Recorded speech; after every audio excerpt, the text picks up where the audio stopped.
Ian McNeil here, manager of the Prosperity Framework for Cape Breton and Mulgrave, with two of our partners in trying to encourage prosperity in Cape Breton. These are the co-chairs of our culture team, which is the largest of the many teams in the Prosperity Framework. Carol Beaton, consultant, active in the arts sector in the past. Welcome. Thank you. Catherine Arsenault from the Beaton Institute at Cape Breton University, our other co-chair. Welcome. Thank you, Ian. We were talking about a request for proposals at today's team meeting.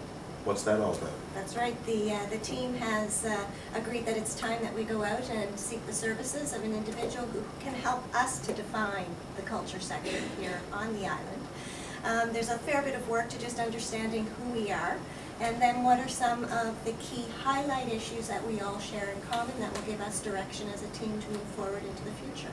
How much of a challenge was it to make the decision to come up with a strategy?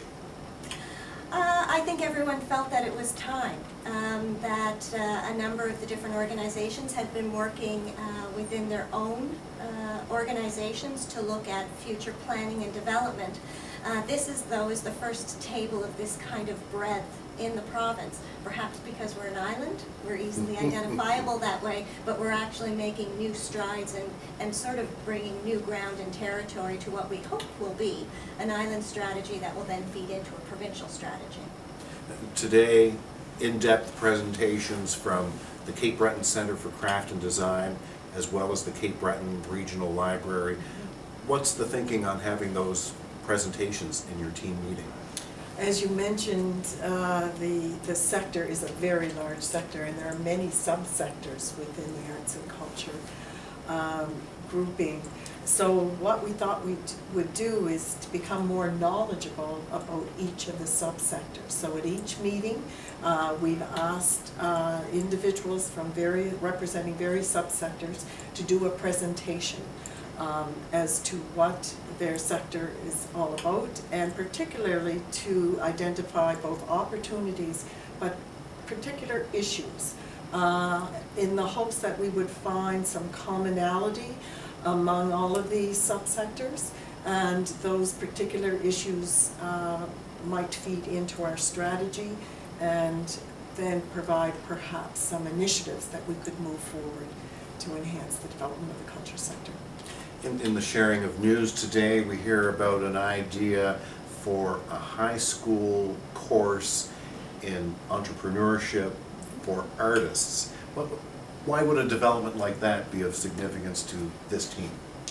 Well, I think as we've kind of learned about some of our commonalities, it is around developing a flourishing culture sector on the island. That means not only having a plan for those who currently work in the sector, but a nice development strategy for new incoming, maybe drawing people back to the island, but also nurturing the youth that are currently within our school system to better understand the job opportunities and economic benefits that are within the culture sector. We feel that we're also those employers and potentially the mentors that a program like that may need to connect students with. And if a program like that is being taken up within high schools, then we see as an industry a role and responsibility to be advocates for the type of great careers that exist within culture.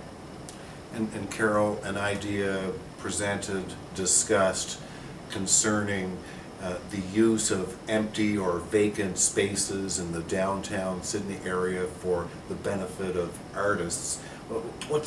In what way would a community gain from exploring an opportunity like that? Well, I think last year at the Growing the Creative Economy Conference, we had a number of presenters, and one of them was from Seattle, Washington, giving us examples of how empty storefronts could be not only the store, the buildings themselves, but the whole downtown area could be revitalized and enhanced by making them available for artists to pursue their work and be open for interaction between community members, our visitors, just an overall enhancement of the downtown areas. And it is applicable all across our province. We have so many areas where we have downtowns that need some refurbishing, and this would be excellent opportunity to do that. Carol Beaton, co-chair of the culture sector team, along with Catherine Arsenault. They're doing great work. They'll meet again in January to resume their work, and this is the Prosperity Framework. Cape Bretoners working together as partners, collaboratively, one sector at a time, one project at a time, to advance our prosperity.